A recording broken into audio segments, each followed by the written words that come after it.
Professor used the evolution theory from the viewpoint of Christianity, the thorough analysis of the descent or origin of man.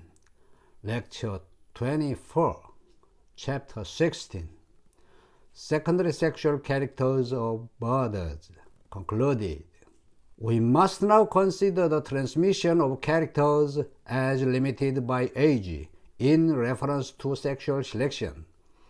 With animals of all kinds, when the adults differ in color from the young, and the colors of the latter are not, as far as we can see, of any special service, they may generally be attributed, like various embryological structures, to the retention of a former character. The facts that the young resemble each other and other adult species are the living proofs that such a state of things was formerly possible. Young lions and pumas are marked with feeble strips or rows of spots. No believer in evolution will doubt that the progenitor of the lion and puma was a stripped animal. In all such cases, the old have had their colors changed in the course of time, whilst the young have retained but little altered, and this has been effected through the principle of inheritance at corresponding ages. Indian cuckoos, the mature species, differ considerably from one another in colors, but the young cannot be distinguished. The natural affinities of many species are best exhibited in their immature plumage, and as the true affinities of all organic beings depend on their descent from a common progenitor.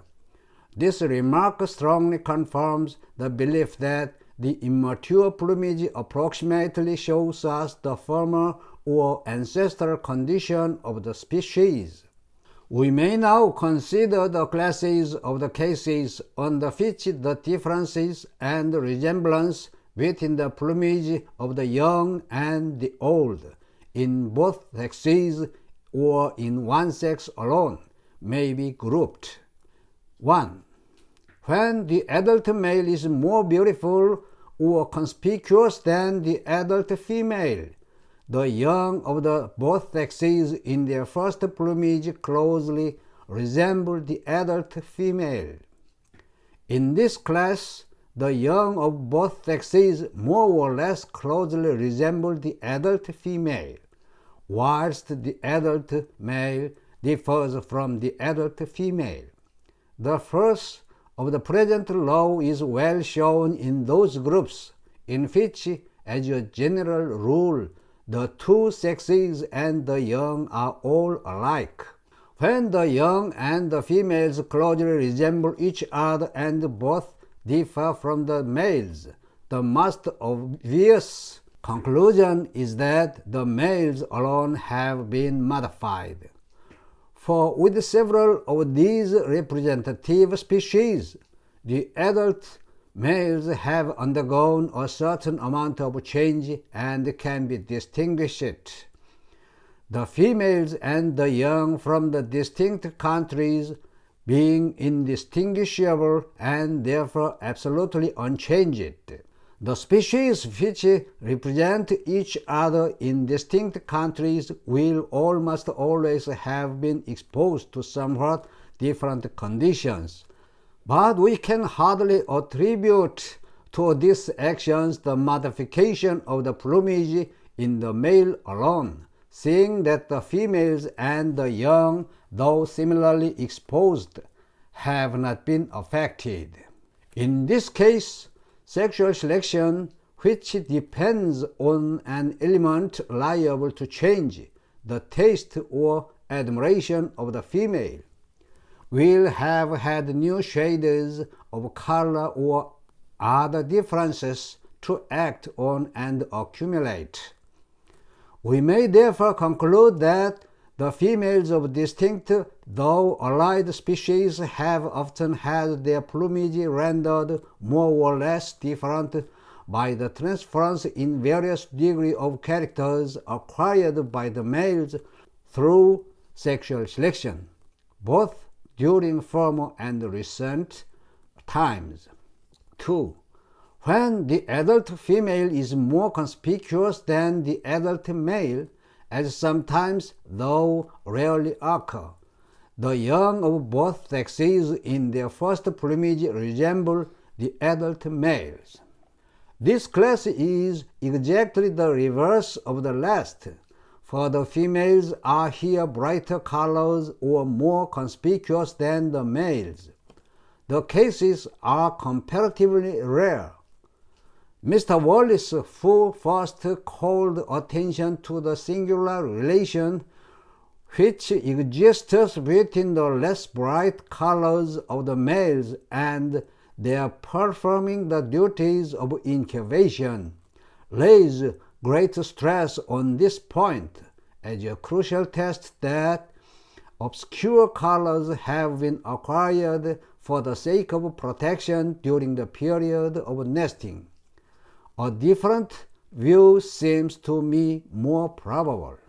In Turnic's tiger of India, the male wants the black on the throat and neck, and the whole tones of the plumage is lighter and less pronounced than that of a female.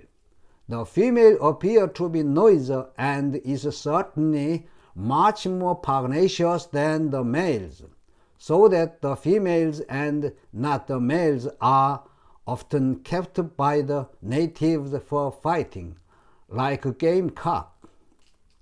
As male birds are exposed by the English bird catchers for a decoy near a trap in order to catch other males by exciting their rivalry, so the females of these tunics are employed in India. When thus exposed, the females soon begin their loud purring call, which can be heard a long way off, and any females within earshot run rapidly to the spot and commence fighting with the caged bird. In this way, from 12 to 20 birds, all breeding females, may be caught in the course of a single day. The natives assert that the females, after laying their eggs, associate in flocks and leave the males to sit on them. The male not only performs the whole duty of incubation, but has to defend the young from their mother. It's because the females are savage, quarrelsome, and noisy, but the males gentle and good. Mr. Wallace believes that the males have had their colors rendered less conspicuous for the sake of protection during the period of incubation.